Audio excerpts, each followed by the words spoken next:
Tujuan video ini dibuat tak lain dan tak bukan hanya untuk mengetahui dan mengangkat sejarah ondel-ondel.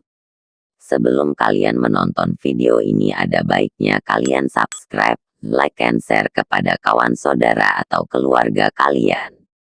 Sejarah singkat ondel-ondel. Dahulu ondel-ondel dikenal dengan sebutan barongan. Kenal dengan yang namanya ondel-ondel. Pasti kenal dong. Ondel-ondel adalah sebuah kebudayaan asli Nusantara yang kemudian menjadi kebudayaan khas dari daerah khusus ibu kota Jakarta.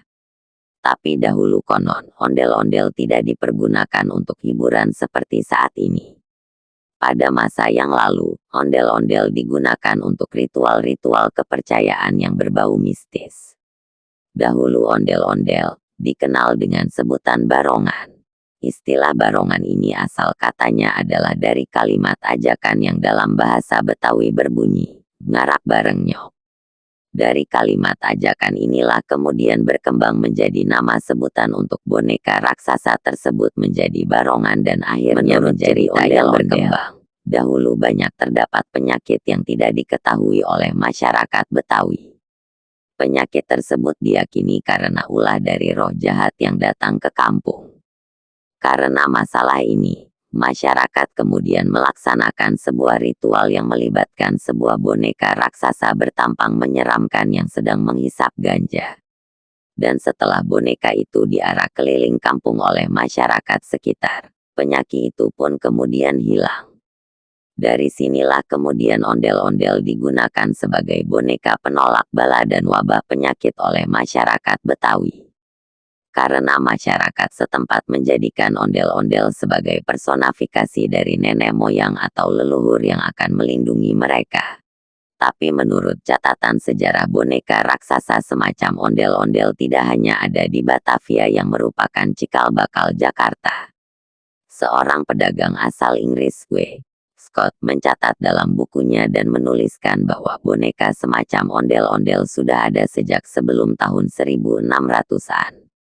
Namun karena Scott tidak mengerti tentang bahasa Betawi pada saat itu, catatan yang dibuatnya hanyalah berdasarkan apa yang dilihatnya secara kasat mata dan gambar yang dibuatnya sendiri.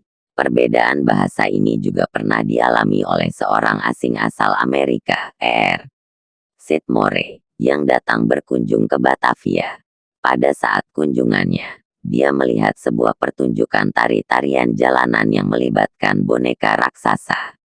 Namun karena perbedaan budaya, tradisi dan keterbatasan dalam penerjemahan bahasa, sehingga dalam bukunya yang berjudul Batavia, The Garden of Days, tidak dituliskan jenis tarian apa yang dimaksudkan. Dalam hal pembuatan, membuat ondel-ondel pun harus melewati ritual sakral yang tidak bisa sembarangan. Sang pengrajin, sebelum memulai membuat ondel-ondel, haruslah mempersiapkan beberapa syarat dan sesajian seperti kemenyan, kembang 7 rupa dan lain-lain. Hal ini dipercaya mampu menolak roh jahat masuk ke dalam boneka. Pembuatan ondel-ondel seperti ini berlangsung sampai dengan tahun 1980-an.